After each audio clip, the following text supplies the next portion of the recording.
Hello, everyone in your homes. My name is Dorothea von Moltke. I'm one of the owners of Labyrinth Books, and on behalf of Labyrinth and our co-sponsors, we are so glad that you could join us tonight.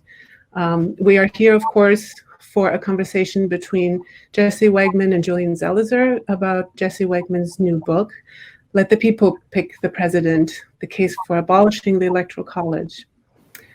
Sam Wang, who is professor of neuroscience at Princeton, but who is with us today wearing his hat as director of the Princeton Election Consortium and the Princeton Gerrymandering Project, will take over as host in just a few minutes, and he will also be the one to introduce our speakers. They will talk about the book before Sam then comes back up on screen to moderate questions. And we will make sure to leave plenty of time for your questions. I want to be sure that you know how best to ask them. As you maybe saw, I just took the chat down from the sidebar. I'll bring that back up during Q&A. But there is an Ask a Question button at the bottom middle of your screen, and that's the best place to put those questions. Feel encouraged to just queue those questions up as they occur to you.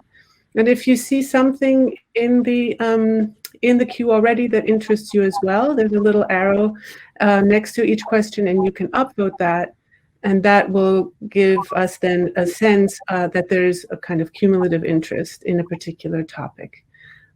So that's how that all works. A few more quick things from me. I just want to take a minute to thank our partner in this, as in so many other events that we're doing, the Princeton Public Library, and also our other co-sponsors. So a quick shout out to the Princeton Gerrymandering Project, to Princeton's PACE Center for Civic Engagement, and Princeton's Public Lecture Series. Thank you to everyone there, Jason especially, for making this conversation happen. One of the really meaningful dimensions of this difficult time has been, I think, the continued and maybe even deepening spirit of collaboration among so many groups and people here in Princeton, and that feels lucky. In fact, I invite you to put 2 more dates in your calendars for collaborative events. One is on June 18th at 6 o'clock. Labyrinth, the library, and the Woodrow Wilson School are co-hosting a conversation between Sam Wang, again, and Dave Daly about Daly's new book, a book on fighting back against gerrymandering. And then on July 7th, Julian Zelizer will be back to discuss his own book, which will be just hot off the presses that day on July 7th. That book is called Burning Down the House, Newt Gingrich, The Fall of the Speaker, and the Rise of the New Republican Party. He will be in conversation with Sean Valence on the library's Crowdcast site. And to get registration links to those events and all our other events, you can follow either Labyrinth or Crowdcast on those Crowdcast sites or on our Facebook pages. You can, of course, also sign up for our newsletters on each of our homepages on our websites, and those go out once a week with updates on all the events that we are each doing and doing together. So one more housekeeping point. If you want to buy Let the People Pick the President from Labyrinth, and we could use your support during this time, it will ship for free to you and be 10% off if you place your order by sending an email to the following email address, which will reappear in the chat also towards the end of this event. So an email to orders.labyrinth@gmail.com with a callback number is one way. Otherwise, you can call us during our phone hours and place your order that way. And the phone number, again, will be in the chat. All of this is also on our homepage. But those phone hours are Tuesday through Saturday, 11 a.m. to 4 p.m. And check our website if you didn't have a pen handy to note any of this down. But now, as this country continues to battle the pandemic, and is also confronting still and again the structural racism, which gives the lie to the promise of equality in America. The fact that at the same time, the question whether our presidential elections can and will be conducted in a fair and democratic manner, that this question hangs in the balance sort of boggles the mind. But we do have to face all threats to this democracy, which include the institution of the Electoral College. And with that, I'm going to take myself out of this view and bring up our speakers and hand things over to Sam Wang. So give me just a second to do that. Let's see. Thanks everybody for coming out. It's a beautiful day here in Princeton for those of you who are watching from nearby. And so I really appreciate everyone coming out, even though I can't see you, which is too bad for me. As Dorothea says, I'm Sam Wang. I'm a professor of neuroscience and also proprietor of the Princeton Election Consortium and director of the Princeton Gerrymandering Project. And it is my pleasure to be here with you tonight. And I thank Labyrinth Books and the Princeton Gerrymandering Project and the Pace Center for making this possible. It's a funny time to be talking about the Electoral College, at least seemingly, because the election is coming, but it's 5 months away. We've got a pandemic, we've got a lot of unrest, and I think a lot of people's minds are perhaps not thinking about Electoral College reform, because that is a long-term reform to our democracy. But I would say, as a fan of democracy, as somebody who wants to preserve and strengthen it, I think that there's not a more important time to be doing this, because we have short-term concerns like what's happening to men and women across America, and we're seeing the outpouring of emotion and sometimes rage about what's happening. For instance, with the late Mr. Floyd in Minneapolis. But we also have to maintain and preserve our democracy and even strengthen it for the long term. And so I can't think of a better guest than Jesse Wegman, who's joining us tonight. He has his new book, which I'm going to show you. This is the new book here. It's a lovely book. Let the People Pick the President, The Case for Abolishing the Electoral College. I see Jesse smiling. He probably doesn't get tired of seeing this book because it's a new book and it's a great book. And I just want to show it to you. You can buy it through Labyrinth Books. We'll be providing a link at Labyrinth Books' website. Also at my website at election.princeton.edu. So I think the fundamental driver behind Jesse's book is this feeling that we vote and vote and vote and nothing happens. And I think Jesse has really captured that. And let me just talk just very briefly about Jesse and then about Julian.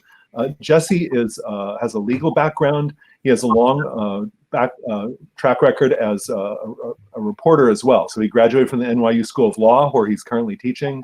He's a member of the New York Times editorial board, where he covers legal matters, democracy reform, and the Supreme Court. He's done reporting for NPR for Living on Earth, All Things Considered, and Weekend Edition. He's done a federal clerkship at the U.S. District Court for the Southern District of New York. Is that right, Jesse? And he's been a managing editor of the New York Observer, legal editor at Reuters, a senior editor at the Daily Beast and Newsweek. So he comes with a long reporting background, and he comes with, I think, a keen appreciation of the importance of the Electoral College. And I have to say, I enjoyed his book tremendously. Jesse is going to be interviewed. There'll be a conversation between him and my colleague, Julian Zelizer. And Julian and I, of course, also co-host the podcast, Politics and Polls. Julian, professor of history and also public affairs at the Woodrow Wilson School, has been among the pioneers in the revival of American political history. He's the Malcolm Stevenson Forbes Class of 1941 Professor of History and Public Affairs at Princeton University. You may have also seen him on CNN doing political analysis, and you may have heard him on NPR's Here and Now. He's the author and editor of 20 books. He's won multiple prizes. And coming up on July 7th, he's got his own book, yet another book that is perhaps quite relevant to our troubled times. He's got a new book, Burning Down the House, that Dorothea talked about, which is about Newt Gingrich, the fall of a speaker, and the rise of the new Republican Party, which is a major landmark in today's scene. So Julian is going to take it away, and Julian and Jesse will have a conversation, and I will join up with moderated question and answer towards the end. So gentlemen, take it away. Well, thanks. Thanks, Dorothea. Thanks, Sam. Thanks, Jesse, for being part of this, and thanks to everyone who is watching. Hope everyone is safe and healthy. And these are difficult times. And I was thinking, this was not a question I was going to ask you, but I will. Sam mentioned, is this a funny time to be speaking? about the Electoral College. And I remember when I wrote about the civil rights movement years ago, one of their big issues was cloture reform. They often would speak about how if you didn't change the way the filibuster worked in the Senate, civil rights was never going to happen. And I'm thinking about that with your book. How is Electoral College reform actually related directly to some of the issues that are at the heart of the protests taking place around the nation? Thanks, Julian, and thanks, Sam, and thanks, Dorothea and Labyrinth Books for having me. It's a great question. Obviously, from the moment the book has come out, the world that I was expecting to talk about it in was blown to bits, and now once again we're entering a new phase of I think a very serious existential unrest, and rightly so. I think these are issues that have come up for decades again and again and have not been addressed. I'll say two things to your question. I'll answer it in two ways. In one, I think there's an interesting tie-in in my mind to what's actually happening this week on the ground in cities and towns across America, which is that so much of the outrage, so much of the anger and the despair that we're seeing expressed is really a function of people feeling that they're not being heard, that they're not being listened to, that their voices don't matter to the people in power. And I think that's really the essence of the frustration with the Electoral College as well, is the sense that people in a representative democracy who should be treated as equals, political equals, and who should all have an equal voice in choosing their leaders and in helping to select people who will craft policies for everybody, are ignored. And in that case, it's people all over the country. It's people of all political persuasions. It's people in big states and small states and East Coast and West Coast and Heartland. And then it's especially people like Black voters in the South who are right now in this era overwhelmingly Democratic. And because most of the southern states, the deep southern states, have a majority or at least a plurality of white voters, their voices are completely erased every 4 years in the election for the president. So when they go to the ballot box, they're not heard. When they are confronting law enforcement, they're not heard. And I think this theme of erasure and of silencing is really crucial, and it really is corrosive to the functioning of a representative democracy. To answer that question from a slightly different angle, you talk about cloture and its connection to the civil rights movement and to the Civil Rights Act in particular. And it's for people who don't know what cloture is, it's a mechanism, it's a parliamentary mechanism for ending a filibuster in the Senate. The Senate has this interesting rule called the filibuster, which allows one senator to essentially block debate or to hold the floor and kill off debate on legislation.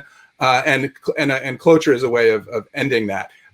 And the reason that it's interesting to me, still even today, obviously that was an issue back in the '60s as the Southern segregationists were Strom Thurmond, foremost among them, were blocking the adoption of the Civil Rights Act and the Voting Rights Act. It was also, as Chapter 5 of my book details, it was also a key element in our last real effort to abolish the Electoral College through a constitutional amendment. That effort passed the House of Representatives in 1969 overwhelmingly, an abolishment of the Electoral College in favor of the popular vote. And it looked like it had enough energy to get ratified in 38 states to become an amendment to the Constitution. Who blocked it? Southern segregationist senators in the Senate, Strom Thurmond among them. And there were not enough votes to invoke cloture. So yes, both structurally on the national level, but also in our cities and streets, we have these systems that have continued to operate against large numbers of people and specific groups of people and keep them out of our democracy. And so with the filibuster, that was directly related, certainly by the 20th century, to protecting racial segregation and to protecting the way race relations were handled. It wasn't the only reason we had a filibuster develop. It was a tradition of the Senate, but it becomes connected to this. The Electoral College is part of our foundation. It's part of our constitutional mechanism. Why do we have it? Why do we have this system that few people totally understand? We accept it, and obviously a system that causes great frustration. Where did it come from? It came, frankly, from exhaustion. The founders adopted it in the very last moments of the Constitutional Convention in Philadelphia in 1787. They had been debating it constantly from the beginning until the end. They debated it on 21 different days. They held 33 separate votes. They could not decide on how to choose a president for obvious reasons. There had never been a president before. They were just building this republic from the ground up. They had the Articles of Confederation, which did not include a chief executive. And they didn't know what was the proper way to choose the president. Some of them wanted Congress to do it. Some of them wanted state governors to do it. Several of the most influential ones wanted there to be a popular vote. But they could not agree on a method. And by the end, everyone was exhausted. They'd had lots of fights over many other issues. And they realized, we have to get this document done and out the door to get ratified by the states in order to, have a functioning country, right? They're in the middle of the Revolutionary War. They can't be dithering. So at the end of the convention in early September, a few of the delegates go off into a side room and they basically cobble together this system that we now, that in large part is what we today call the Electoral College. It was adapted in some very important ways by the 12th Amendment a few decades later. But fundamentally, the system they designed is the system we live with today. And the reasons that they did it, we can point to several of them. There's a lot of misunderstanding or misconceptions about why they did it. Certainly, slavery is at the center of the story of the Constitutional Convention and the accommodations made to the slave states, and that is a big part of this story. Also, just the logistics of life in late 18th century America. There was no transportation network. People didn't move far from home, and I think several of the delegates were rightly concerned that people wouldn't know enough about national candidates for national office to make an informed decision. But there was so much going on that was so different for them than it is for us today in terms of who had the right to vote, who was considered a citizen, how many people lived in the country, how big the country was physically, all of these things. That it's really hard to graft any modern understanding of why we have an electoral college onto the reason that it was adopted in the first place. And then another part of the book that's really interesting is your discussion of why we have a winner-take-all system, why that concept became part of our democracy as opposed to something more proportional. Right. How do we get there? And what was the thinking behind giving one side all the reward? Yeah, it's a great question. Thank you for bringing it up, because it really is at the core of what is so distorting about the Electoral College's functioning today. And I think this is something that most Americans do not understand. I don't think I even fully grasped it before I started working on this book. And I went to law school, so I should know this stuff. The winner-take-all rule. So let me just lay this out very quickly. For those who aren't clear, when you look at that map every 4 years, right, and we talk about red states and blue states and which state is red and which state is blue, that is purely a visual artifact of this winner-take-all rule. It is the state winner-take-all rule that all but 2 states in the country, Nebraska and Maine, use to award their electoral votes. And it means exactly what it sounds like it means, which is a state gives all of its electors to the winner of the statewide vote. Whichever candidate wins the most votes in the state, doesn't matter how many votes they win, doesn't matter how much they win by. Whoever wins the most votes in the state gets all the state's electoral votes. That is the winner-take-all rule. That is the rule that is the most distorting of all. It has nothing to do with the Constitution. So when we talk about, we have this debate and we quickly people jump to defending the college and saying, if you destroy the Electoral College, you destroy our republic. And other people say the Electoral College must go, abolish the Electoral College. And I think nobody quite realizes that what they're talking about is probably the winner-take-all rule, which has nothing to do with the Constitution. The winner-take-all rule is a state-based rule. State legislatures enact it themselves, and they can knock it out tomorrow if they want to. Nebraska and Maine adopted their own system, which is based on congressional districts. But the reason that states started adopting this rule, they started doing it right in the first decades of the country's history. I think 1796, 1800 were the first years of statewide winner-take-all rules. And they did it because they realized that they would carry a lot more political clout if they could offer all of their electors to one candidate or another. Now, this was not what the framers were thinking about when they created the Electoral College, of course, because they weren't thinking of political parties. Political parties didn't exist when the Constitutional Convention happened. They weren't thinking that people would divide into tribes, basically, and work more in the interest of their tribe than in the interest of the country as a whole, which is what I think the model of president, the only president who's ever fit that model was George Washington. So as soon as you get into a situation where there are political parties, which is at the end of the 18th century, you have suddenly a need to figure out how do we help our party more than the other. So any state that had a majority of, say, Federalists or Democratic Republicans wanted to give as much of their political clout to their side as they could. And so Virginia could say, hey, Democratic Republican candidate, we're going to give you all of our electors if you win the most votes here, and the same with the Federalists. And that's been the story all through American history. Is winner take all is about political clout in the states, and it's really it also points the way to, I think, a reform, which we can talk about later in this conversation. But the essence of the point is this is a state-based system, and states decide for themselves how to award electors. And I think most people don't realize that that's how the Constitution is actually drawn up. So I want to come back to that later in some of your discussion of reforms today. That's a relevant point. The one argument you often hear for the Electoral College is it protects smaller states, like the Senate, and there's an argument in favor. Is that is there any validity to that argument? No, is the short answer, and I'll tell you why.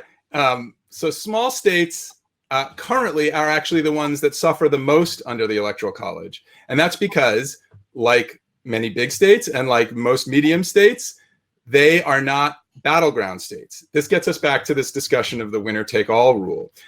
The winner-take-all rule creates this this phenomenon of safe states and battleground states, right? So we say the vast majority of states are safe, meaning we know which candidate is going to win them well in advance. It is of no value to either party to campaign in those states, to care about what those states' citizens want, to think about policies that might appeal to those states. Because whatever they do, it won't matter. Those states are going to be Republican, they're going to be Democratic. There are a handful of states every 4 years, battleground states, where a little bit of campaigning can make a big difference. Because if you shift just a few hundred or a few thousand votes in those states, you move all of that state's electors from one column into the other. We said that happened, obviously, in 2000 in Florida, where literally 537 votes was the difference between, in an election where more than 6 million Floridians cast ballots, gave all 25 of Florida's electors to George W. Bush and thus the White House, and 0 to Al Gore, even though, it was essentially a tie. So, when you have battleground states, you realize that the only states that matter to the presidential candidates, and therefore to the way they talk about policy, to the way they propose to create, political platforms, and to the way presidents govern, is the interest of residents in battleground states, and sometimes the interests of particular slices of residents in battleground regions of battleground states, right? So the I-4 corridor in Florida, for example, or the suburbs of Ohio. And so small states, there's, let's say, 13 small states, and by small, I'm defining these as states with 3 or 4 electoral votes. 13 of them exist in the country. 12 of them are safe states, meaning Democratic, Republican. 6 are Democratic, 6 are Republican. There's only one small state that is considered a battleground, and that's New Hampshire. New Hampshire in 2016 got more attention from the 2 candidates than all the other 12 small states combined. So the small states suffer from the same dilemma that all the other states suffer from, except for maybe a half dozen battleground states, which is they don't matter to the outcome of the election.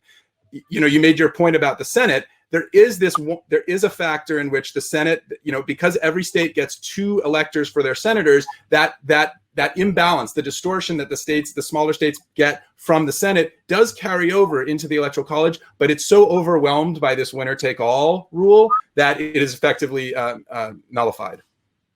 And then the other remarkable thing about the Electoral College is that despite the problems you really point out very well in this book, and moments like the 60s and 70s when it came up and almost was reformed, it often is very durable. It's been a very durable part of our democratic institutions. And I'm curious, and even after 2000, for example, or after like 2016, you hear talks reporters will ask you, is it going to be reformed? And you can pretty much give a safe answer with a no. Why is that? I mean, is it simply we're used to it, and so it's not a top issue? Or is there something about how it entrenched itself that makes it hard to undo? Or does it have defenders who are that powerful that this is not going to be an issue? The number of defenders of the Electoral College on principled grounds is minuscule. I could put them in this room with me. The vast majority of defenders of the Electoral College from all parties throughout American history are defending it on the grounds that they believe that it helps their party, it advantages their party politically. I want to give you an example of this because it's an incredible part of the story, I think, and it reminds us that this is not Democratic sour grapes. This is an issue that has been rankling both parties throughout American history. And, I just think we can't forget that because it's happened twice in the last 20 years, and it's hurt the Democrats both times. So it looks like this reform effort is a Democratic one. There have been more than 700 attempts in Congress to reform or abolish the Electoral College since the founding. Right? That's more than by far than for any other part of the Constitution. People have hated this thing from the start. They knew that it was bad. James Madison in the early 1820s tried to introduce a constitutional amendment to ban winner take all, because he could see how distorting it was. He said this in a letter, and he failed because for this very reason, which is that political parties like their power and they hold on to their power when they can get it. But I just want to read you a short passage here. This is from a floor speech in the House of Representatives in 1951 by Ed Gossett, who was a Texas representative. And he's speaking to an interesting phenomenon in the middle of the 20th century, which is that at that time, New York State was the biggest swing state in the country. We don't think about New York as a swing state today, right? We think about it as an obviously Democratic-led state. And it's going to go blue every time, even though there are millions of Republicans in New York. In the 1950s, 1960s, New York was a big swing state. And the people who swung New York, one way or the other, were racial and ethnic minorities in the big cities, Black voters, Jewish voters. And that was an incredible leverage point that they had. And so Black voters and Jewish voters were among some of the most strident defenders of the Electoral College at that time, precisely because they knew it helped them. Who would not want that power, right? They're basically hold the presidency in their hands. There's some people who believe that Lyndon Johnson got behind the Civil Rights Act in part because he knew that he needed those votes in the northern cities. So I'm just going to read you. This is a complaint from a white conservative in Texas, a conservative representative in the House, and this is what he said about this state of affairs at the time. Now, please understand, he said, I have no objection to the Negro in Harlem voting and to his vote being counted, but I do resent the fact that both parties will spend 100 times as much money to get his vote, and that his vote is worth 100 times as much in the scale of national politics as is the vote of a white man in Texas. And then at the end he says, is it fair? Is it honest? Is it democratic? Is it to the best interest of anyone, in fact, to place such a premium on a few thousand labor votes or Italian votes or Irish votes or Negro votes or Jewish votes or Polish votes or communist votes or big city machine votes simply because they happen to be located in 2 or 3 large industrial pivotal states? That is a complaint that you would hear word for word today from liberals about voters in Ohio or Wisconsin or Florida, right? It's the exact same complaint. We've been hearing it throughout American history. So to answer your question in a very long-winded way, yes, it has always been we've always been going against the wind here to try to change it because this effort is fundamentally one that is about the long-term health of a democratic society and not about short-term interests of either party. And the reform effort you mentioned before in the 60s and 70s, led by Birch Bayh, senator from Indiana, was one of the key players, I believe. Yes. Can you just tell, just briefly, tell people what happened? I don't think people know about that episode in America. It's amazing. It's gone down the American memory hole, and yet it was front page news throughout the late 1960s. Obviously, so much else is happening then. But Birch Bayh, almost single-handedly, got America to adopt this amendment. Birch Bayh, by the way, is responsible for the 25th Amendment, which is the Presidential Disability Amendment, which we've been talking about a lot these days for different reasons, which was ratified in the wake of President Kennedy's assassination, and also the 26th Amendment, which is the lowering the voting age. And he would have been responsible for the ERA if we had passed that as well. So he was a one-man amendment machine. He realized early on he was actually a defender of the Electoral College as it functioned at the time at first. And after holding Senate hearings, he realized, no, I'm wrong. The Electoral College actually works to the detriment of representative democracy, and the only solution is a national popular vote. He gives this impassioned speech on the floor of the Senate in 1966, makes the best case that I think I've ever heard for why we need a popular vote. And he does so by tying it into the longer story of democratization in America. He links it to both the words of our Declaration of Independence, in which we assert the truth of universal human equality, right? We have never actually in practice lived that truth, but we assert it in 1776. And so then you have, the removal of property qualifications, which allows non-proper, poorer white men to vote. You have the Civil War and the Reconstruction Amendments, which make Black people citizens and allow them to vote. You have women's suffrage in the 1920s. You have direct voting for senators, which you didn't used to have. All of these changes in American history are in the direction of a greater democracy, more inclusiveness, more egalitarian systems of government. And so Birch Bayh says, this is part of that evolution. And he is saying this in the wake of the Civil Rights Act, in the wake of the Voting Rights Act, and in the wake of the one person, one vote revolution at the Supreme Court, which really completely transformed American democracy on its own. So there was a new conception of who was included in our democracy. Again, I think we're at this moment today, and that's what we're seeing on the streets of America today, is a fight over who is included, who has a voice in American democracy. And I think when we have those debates, as heated as they are right now, as heated as they were in the late 1960s, it is really a moment for us to latch on and make the kinds of changes that we know need to be made and can be made. So the Birch Bayh story is just a fascinating effort. By the end of the 1960s, more than 80% of Americans in polls said they wanted a popular vote for president. The number is still in the 60s and 70s. It's never dropped below a majority, and usually a healthy majority, including Republicans. But in the late 1960s, Republicans, Democrats, everyone was basically on board. Richard Nixon as president supported it. George H.W. Bush supported it. Bob Dole supported it. Everybody is behind it. It's the Southern segregationists to kill it in the Senate in 1970, and we've never come that close since. Perhaps since Nixon supported it, President Trump will as well. Can I interrupt you? Sorry. Yeah. The inside jacket of my book, he does support it. In fact, Donald Trump has said this many times. The Electoral College is a disaster for a democracy. Donald Trump said that in 2012 in a tweet. Why did he say it?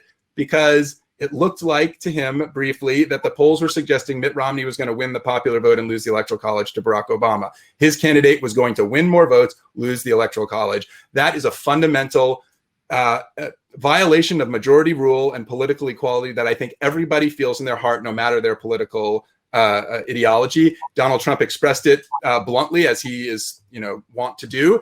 And I really think we can't look past that. I think everybody gets in their gut how unfair it is when their candidate wins more votes and doesn't become the leader. I'm almost out of my time, but I want to ask one question, but I'll preface it by telling everyone listening, one of the great parts of this book is how you go through all the myths about the Electoral College and burst those myths, which is incredibly helpful because since this is an issue we don't know a lot about, many people, it's nice to have some foundation for analyzing these arguments when they come out. But right now there is a reform effort, and it's not led by one senator. It seems a little broader, and it's called the National Popular Vote Compact, and I assume this book will really speak to that movement. Can you tell us a little bit about what's been going on and what they're achieving? Sure. This is an idea that is tied to something we talked about at the beginning, which is that states have total control over how to award their electors. The Supreme Court has made this completely clear for more than 100 years. This is a state decision. It is not a federal decision. It is not in the Constitution. The National Popular Vote Interstate Compact is an agreement among states. It's a mouthful, but it's really fundamentally just a contract that several states enter into. States do this all the time for all kinds of different issues. The states that join this compact are agreeing to award all of their electors, not to the winner of their state's vote, but to the winner of the national popular vote, to the vote in all 50 states and the District of Columbia.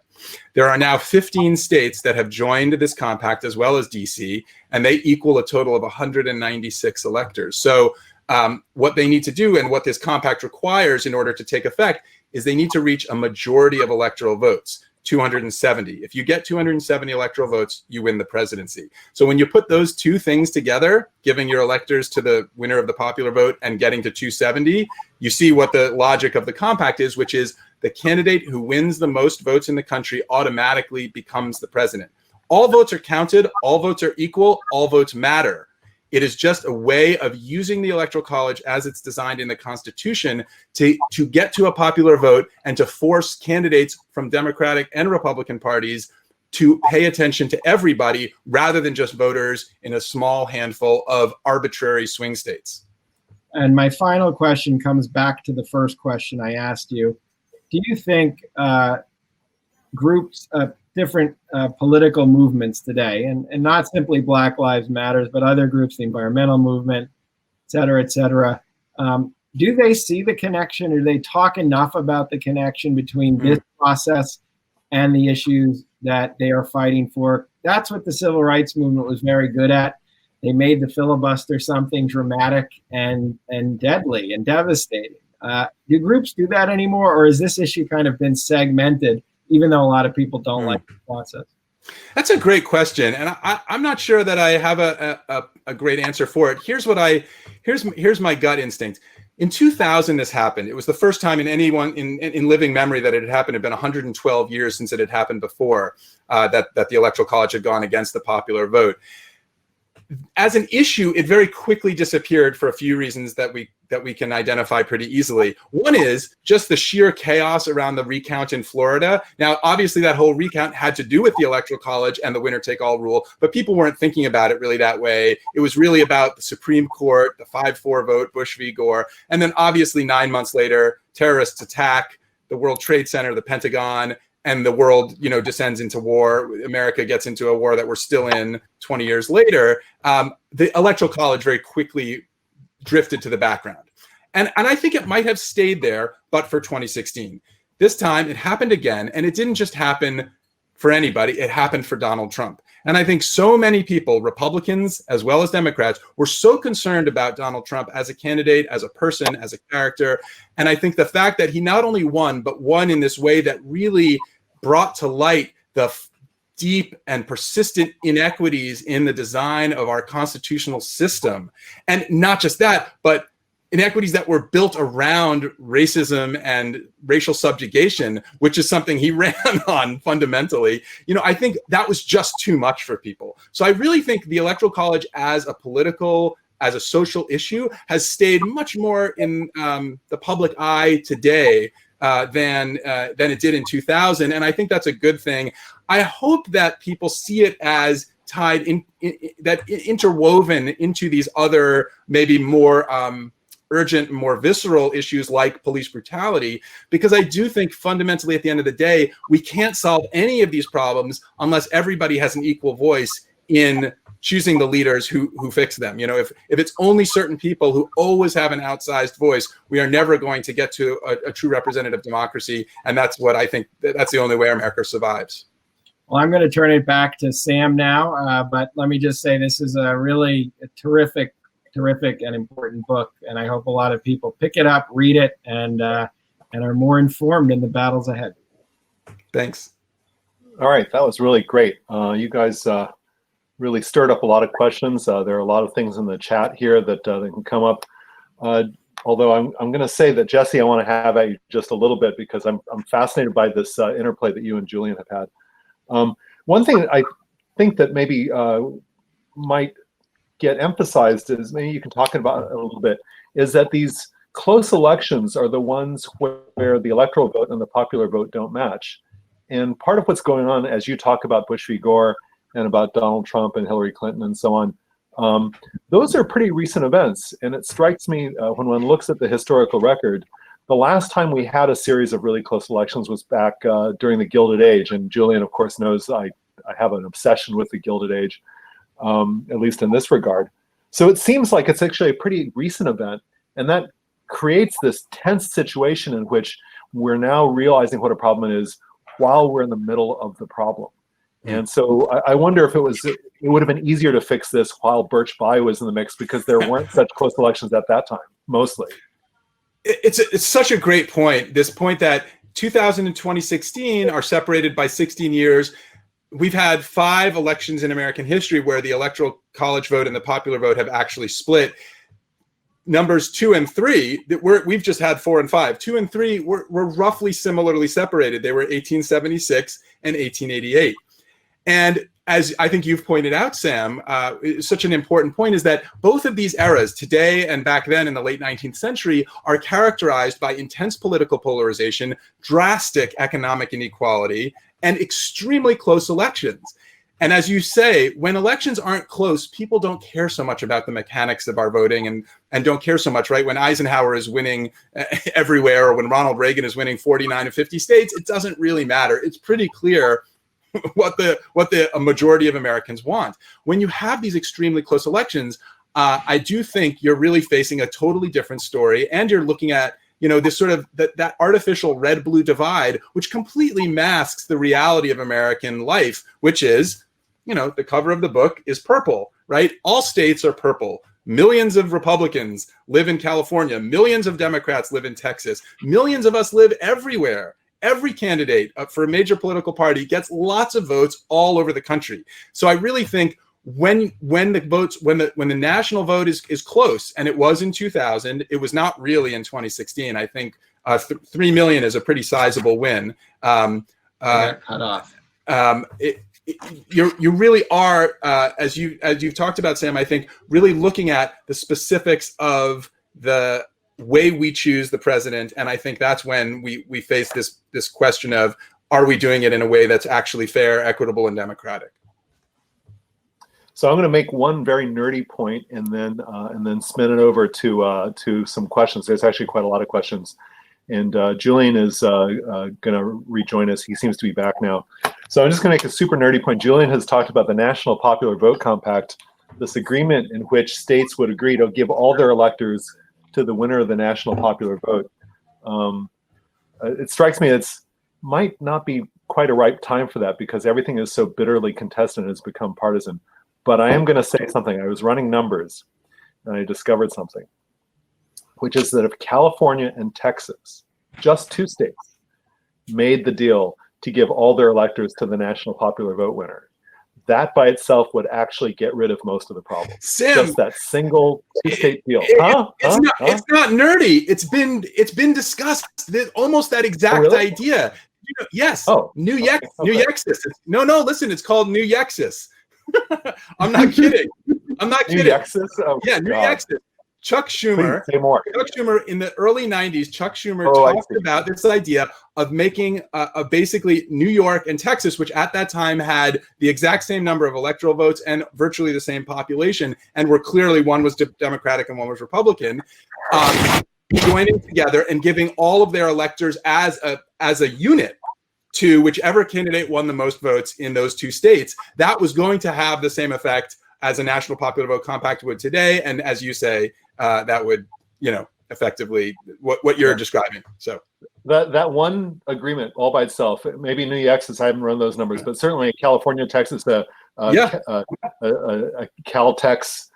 Tex-Cal agreement, a Texas-California compact would actually have made the popular vote winner in 2000 and in 2016 the president. Yeah. And so there is that. But I think this gets us to now questions of partisanship, because I think that one thing that that perhaps, I think your book, as it gives the long arc, it's not always about partisanship, but today it's about partisanship. Yes. And I'm going to start with the question from one of our viewers, Michael Timmons. He wants to know, how do we get rid of the Electoral College when one party has benefited from its existence? And I wonder if you could talk about that a little bit. So this is an interesting part of the story. yes, in 2000 and 2016, one party definitely benefited. That was the Republican Party. I think we shouldn't overplay that. For one thing, in 2004, we came very close to the Electoral College benefiting the other party. George W. Bush won the popular vote nationwide by 3 million votes, the same number that Hillary Clinton beat Donald Trump by. And yet, if you had 60,000 votes difference in Ohio, just 60,000 votes, which is nothing compared to the state of Ohio and certainly not compared to the nation, John Kerry would have been president. So in that scenario, we would have had both parties benefit from the Electoral College in a 4-year span. I wouldn't have written this book. We wouldn't be talking about this today. The Electoral College would have been a history in 2005. Also, I think it's really important to remember, here's another part of the story. And I talked about this when I spoke to Julian about Black voters and Jewish voters in the big cities in the North having outsized sway in the middle of the 20th century. Some of those voters, the NAACP, actually joined forces with the Southern segregationists to protect the Electoral College against this effort that Birch Bayh because they actually did benefit, right? Both of them benefited from the college's existence. So I just don't think it's not as simple as a story as to say the Republicans always benefit. In fact, you don't know before any election whether the Electoral College is going to give a bonus to one side or the other. In Barack Obama's in the elections that he won, it has actually leaned slightly Democratic. So it goes back and forth. It depends on a lot of factors. I do agree with the questioner's point, which is that as a matter of perception, it absolutely seems to be a Republican benefit these days, and it probably will have a Republican lean in 2020. I think it's just all I can do to remind people that this is not a static state, but that it's actually always shifting. I will do, because I really think that's an important part of selling this, the compact to the states, which is to say everybody has a stake in changing the way we choose the president so that everybody is ensured to be included. But it might be that because elections are so close right now, and because enough people think it helps the Republicans, it's going to have that partisan balance. And I mean, my own take, without raining on the parade too much, is that we may have to get away from this knife edge balance a little bit in order to get people to think a little bit more clearly about it. It was, in the late 1960s, it had been 80 years since the Electoral College had gone against the popular vote. So nobody living essentially had experienced it. So yes, we may have gotten that close because people didn't perceive it then as a partisan issue. But I really think there's a lot of conservatives involved in this compact effort, and a lot of conservative lawmakers around the country have signed on to it. Right now, they won't say so because of the circumstances we're in, but there were more than 150 conservative lawmakers in states around the country who were sponsors of legislation to adopt this compact. Let me now go to a lightning round of questions. A number of viewers and listeners have solutions and fixes that they're curious about, and I'm just going to go through them, and we're going to just do a snapshot of what would happen if they were attempted.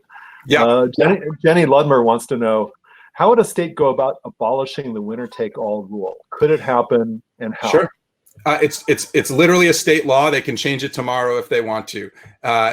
So, for example, Nebraska and Maine, which now use a different system than winner-take-all, they give their 2 Senate-based electors to the winner of the statewide vote, and then they give the rest of their electors to whoever wins each congressional district.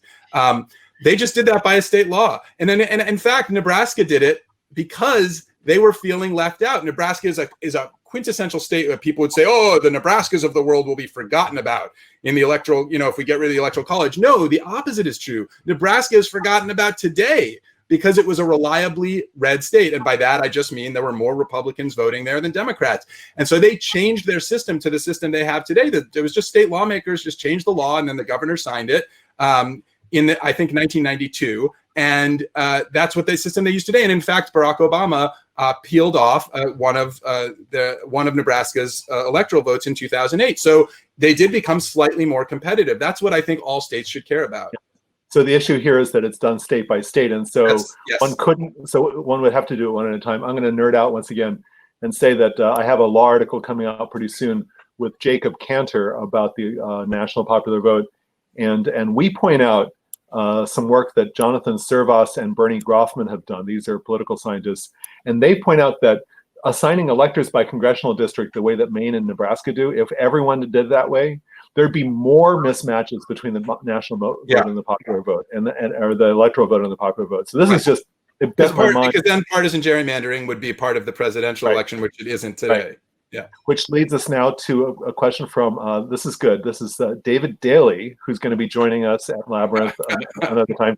David Daly has a question, or at least somebody who's logged on as David Daly, but it sure sounds like him.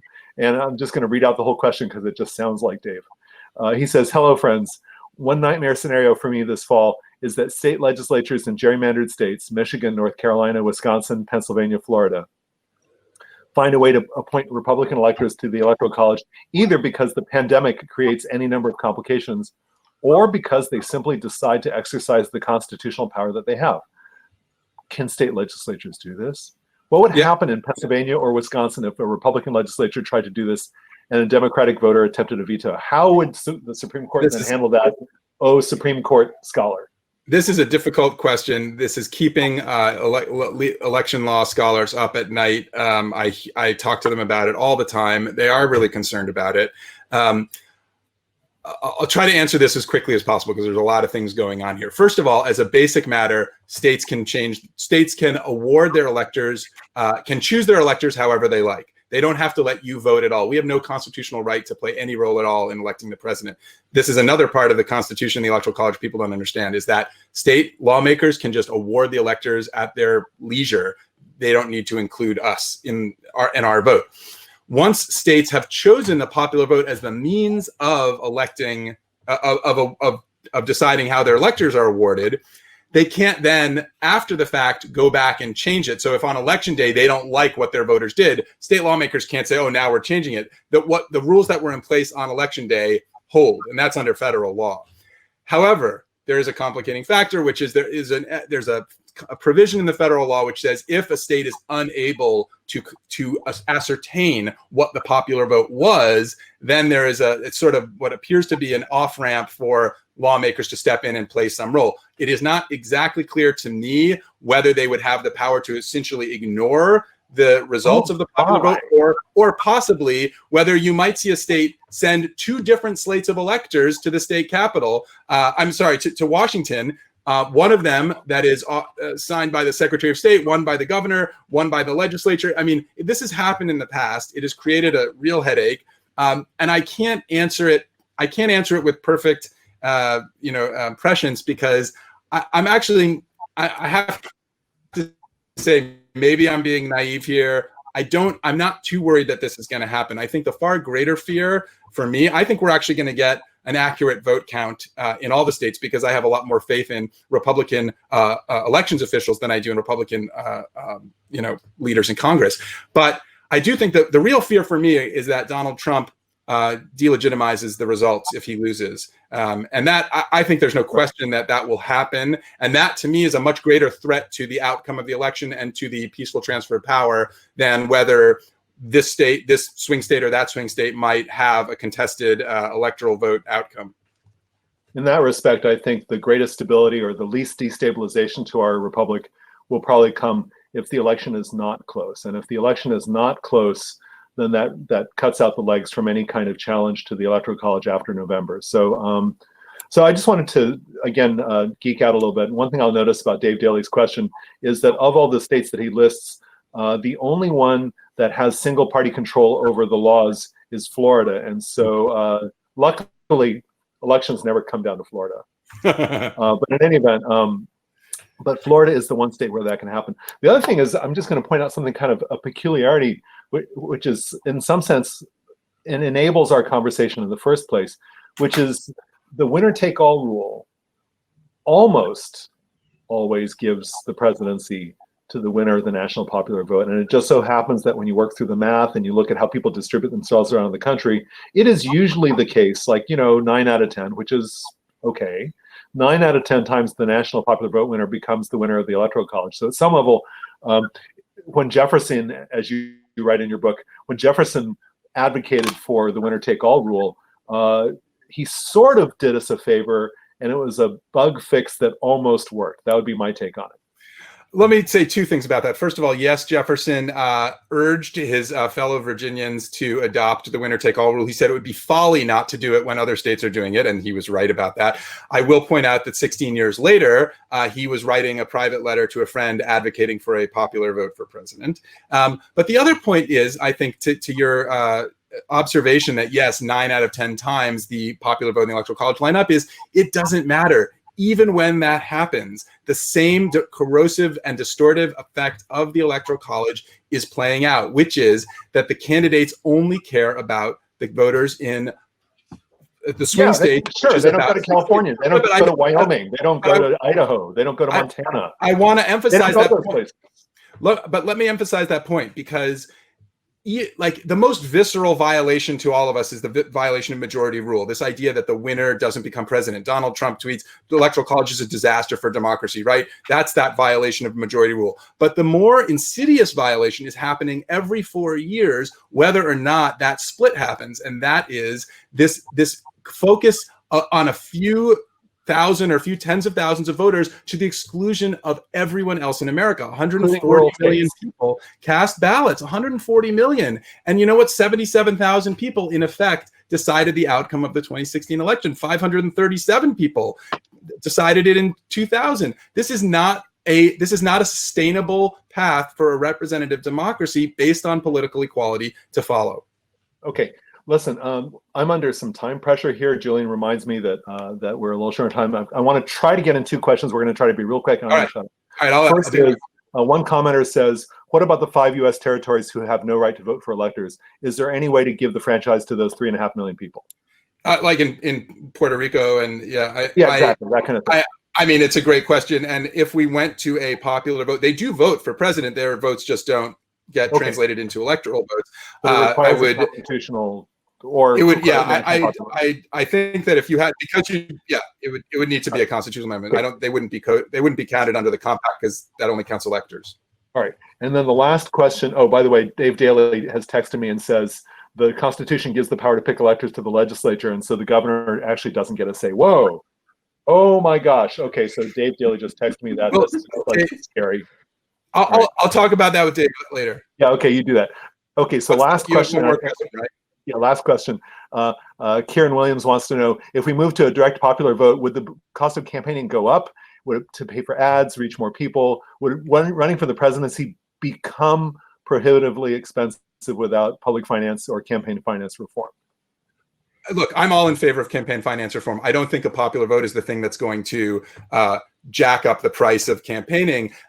Campaigns raise as much money as they can and then they spend it. That's what they do. It's not that it costs more money. They're just going to have to reallocate the money that they get to go through all 50 states rather than just steer them at 6 states or 8 states that are battleground states. I really think, chapter 9 of my book, the last chapter, was a really fun one to write. And this was one where I spoke to campaign managers and field directors of both political parties for presidential campaigns going back 20, 25 years. And I asked them all this question is, how would you run a national popular vote campaign differently than you were running the campaign you did to win the Electoral College? They all, almost to a person, said, I would prefer a popular vote campaign because it would be more representative.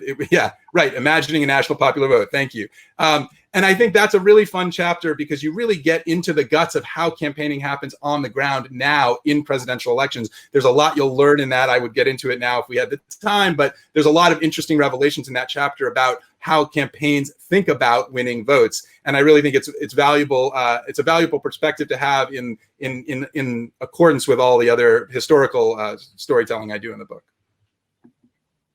Well, I think unfortunately that's the time that we have. Thank you so much, Jesse. I really encourage everyone to get this book from Labyrinth Books if you can. And I thank our interlocutor, Julian Zelizer. Julian, we did it again, this time through Crowdcast. Thank you both so much. It's really great. Yeah, really and can I just join you also in a word of thanks and say that unfortunately there are a bunch of more questions in the queue, interesting questions, but I too want to invite you to take them to the book because it's a really lucidly written book with a forceful argument. So I invite you to do that. This has been such a fascinating conversation. I think we can all sort of pick our angle of worry about November.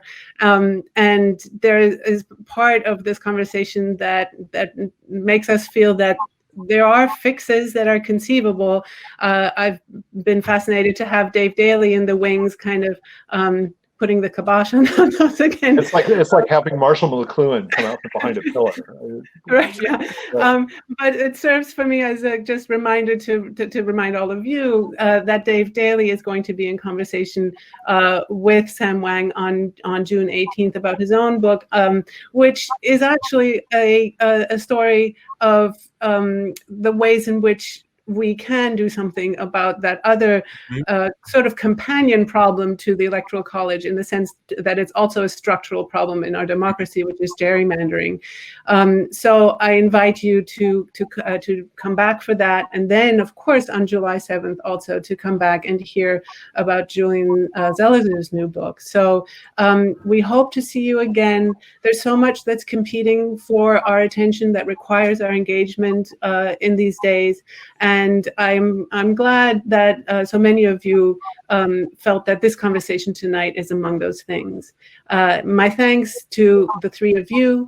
It always feels very odd just to sign off. There's this moment of nothing that we all return to. I would much rather be pouring everyone a glass of wine, as is our habit at Labyrinth.